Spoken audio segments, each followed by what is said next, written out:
Boom. All right, we got Tribal Shred 101 in 3 minutes or less. Let's get right to it. The morning protocol. We got morning, midday, and evening.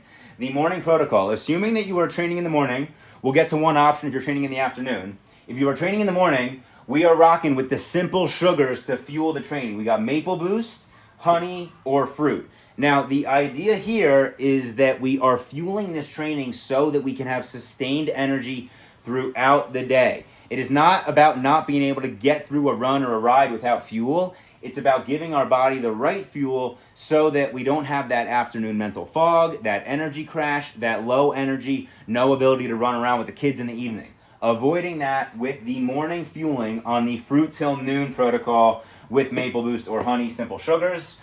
The vision here, though, now we get into the timing of it all. So let's say that morning fueling ends at 10 a.m. Of course, you can have black coffee, water, salt, electrolytes. That all fits into the morning.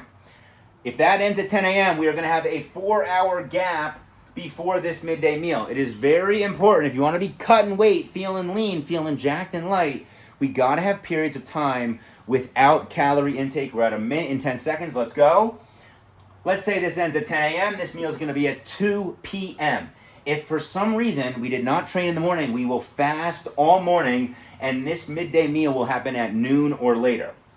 Now, the midday meal, we got a meat, a veggie, and a fat. The meat, this is a big portion of meat. This is not some little nibbler on 3 ounces of shrimp, okay? We got 8 to 12 ounces of, we got either rotisserie chicken, chicken breast, chicken thighs, ground beef. We can do hard-boiled eggs. You can do tuna, whatever you want.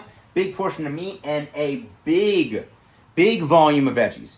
I'm talking like family-sized serving of broccoli. That's what I'm into. High volume of food with low calorie intake. And then we're also getting a fat in there. Right now I've been doing half an avocado to a full avocado. Very valuable for keeping the hormones balanced and keeping that energy stable so that we're not getting that crash in the afternoon. Now, I mentioned what happens if you train in the afternoon. I would mix in a little bit of a carb in here.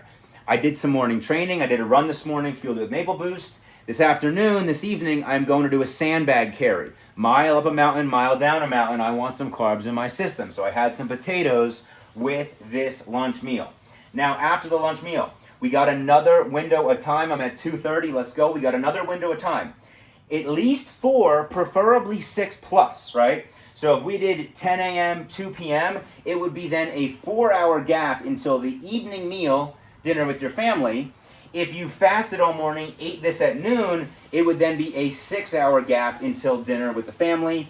In the evening, we are rolling with meat, veggie, and a carb instead of a fat. The carb, potato, sweet potato, rice. The idea there is that's going to spike your insulin a little bit. It's going to help with your sleep. It's going to help with your recovery. And it's going to keep this whole thing churning because then it fuels the training the next morning because it's in your system. Tribal Shred 101 in 3 minutes and 12 seconds. Let's go.